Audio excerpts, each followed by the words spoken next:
Hello student, welcome back can coaching centre. आज के इस वीडियो में हम लोग देखने वाले हैं क्लास 10th के साइंस के इम्पोर्टेंट क्वेश्चन और फैक्ट। तो चलिए शुरू करते हैं। और आपको बोर्ड एग्ज़ाम में 90% से ज़्यादा नंबर चाहिए, तो बने रहिएगा हमारे साथ और चैनल को कर लीजिएगा सब्सक्राइब।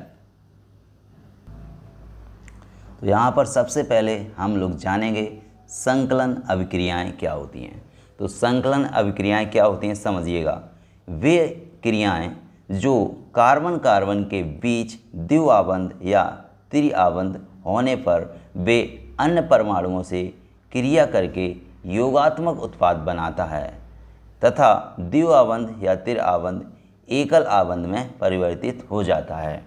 कहने का मतलब है ऐसी क्रियाएं जिसमें कार्बन और एक और कार्बन के बीच में डबल बॉन्ड या ट्रिपल बॉन्ड होता है और वे अन्य दूसरे अणुओं के साथ क्रिया करके योगात्मक उत्पाद बनाते हैं। क्या बनाते हैं? योगात्मक उत्पाद बनाते हैं। और ये जो डबल बॉन्ड होता है और ट्रिपल बॉन्ड होता है वो परिवर्तित हो जाता है सिंगल बॉन्ड में। तो इस प्रकार की अभिक्रियाओं को संकलन अभिक्रियाएं कहते हैं। नेक्स्ट देखिएगा, प्रतिस्थापन अभिक्रियाएं। कौन सी? प्रतिस्थापन अभिक्रियाएं वे अभिक्रियाएं हैं जिनमें किसी यौगिक के सभी परमाणु एक एक करके अन्य परमाणुओं से विस्थापित हो जाते हैं। ऐसी अभिक्रियाओं को प्रतिस्थापन अभिक्रियाएं कहते हैं। एक बार फिर से समझिएगा, वे अभिक्रियाएं जिनमें यौगिक के सभी परमाणु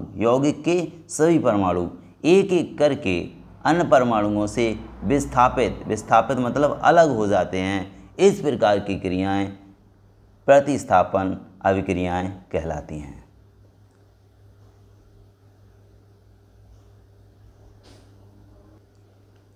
अब यहाँ पर जानने वाले हैं समावयवता क्या होती है। समावयवता वह घटना जिसमें दो या दो से अधिक यौगिकों के अणुसूत्र तो एक ही हों लेकिन संरचना भिन्न भिन्न हो, इस कारण या इस गुण को भिन्न हो जाते हैं।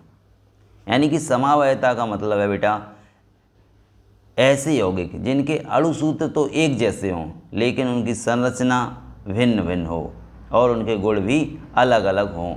गुण अलग अलग हों, देखिएगा, गुण अलग अलग हों और उनकी संरचना अलग अलग हो लेकिन उनके अणुसूत्र एक ही जैसे हों। इस घटना को समावयवता कहते हैं। नेक्स्ट देखिएगा, प्रक्रियात्मक समूह। प्रक्रियात्मक समूह क्या होता है?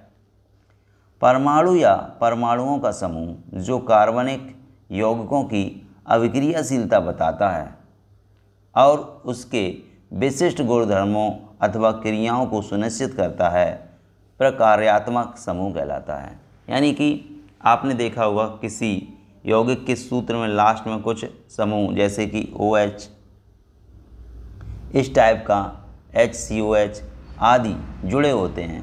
उन समूह को बोलते हैं प्रक्रियात्मक समूह, फंक्शनल ग्रुप। इससे हमें क्या पता चलता है? इससे बच्चों ये पता चल जाता है कि उस यौगिक की अभिक्रियाशीलता कितनी है और उसके गुण कैसे हैं। तो इस बात का पता लगाने के लिए जो समूह जुड़े होते हैं उन्हें बोलते हैं हम लोग प्रक्रियात्मक समूह। दूसरा पॉइंट है इसी का, प्रक्रियात्मक समूह का, यौगिक का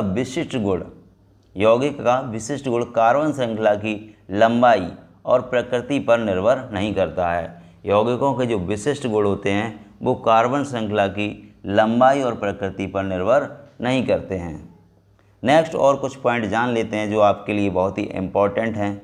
एल्कोहल, एल्डिहाइड, कीटोन एवं कार्बोक्सिल अम्ल जैसे समूह कार्बन यौगिकों का अभिलक्षण गुण प्रदान करते हैं।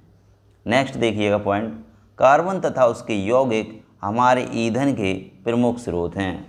कार्बन तथा उसके यौगिक हमारे ईंधन के प्रमुख स्रोत होते हैं। नेक्स्ट देखिएगा, कार्बन यौगिक एथेनॉल एवं एथेनॉइक अम्ल का हमारे जीवन में काफ़ी महत्व है। जो कार्बन यौगिक है एथेनॉल और एथेनॉइक अम्ल, इनका हमारे जीवन में बहुत ही ज़्यादा महत्व है। अब हम लोग बच्चों जान लेते हैं थोड़ा साबुन और अपमार्जक के बारे में। साबुन मतलब जो साबुन होते हैं हम लोगों के नहाने धोने के, और अपमार्जक मतलब जो निरमा होता है, डिटर्जेंट। चलिए जानते हैं इनके बारे में। साबुन एवं अपमार्जक की प्रक्रिया अणुओं में जलरागी एवं जलविरागी दोनों समूहों की उपस्थिति पर आधारित है। इसकी मदद से तेलीय मैल या तेली मैल का पायस बनता है। तेली मैल का क्या बनता है? पायस बनता है और बाहर निकलता है। यानी कि साबुन और अपमार्जक के जो अणु होते हैं वो जो कपड़े में मैल या तेली मैल, यानी कि कोई ऑयल लग गया, कपड़े में गंदगी लग गई, उसको अलग करता है। कैसे? उसका पायस बना देता है। पायस बनाकर जब हम लोग धुलते हैं तो वो बाहर निकल जाता है, मैल या गंदगी। तो साबुन और अपमार्जक की इस तरीके से क्रिया होती है और कपड़े को साफ किया जाता है। तो बच्चों जुड़े रहिएगा हमसे कैन कोचिंग सेंटर से, सब्सक्राइब कीजिएगा। आपके एग्ज़ाम में 90% से ज़्यादा नंबर हम ला देंगे। इम्पोर्टेंट नोट्स, इम्पोर्टेंट क्वेश्चन आपको मिलेंगे आपके एग्ज़ाम के समय। तो मिलते हैं नेक्स्ट वीडियो में। जय हिंद, वंदे मातरम।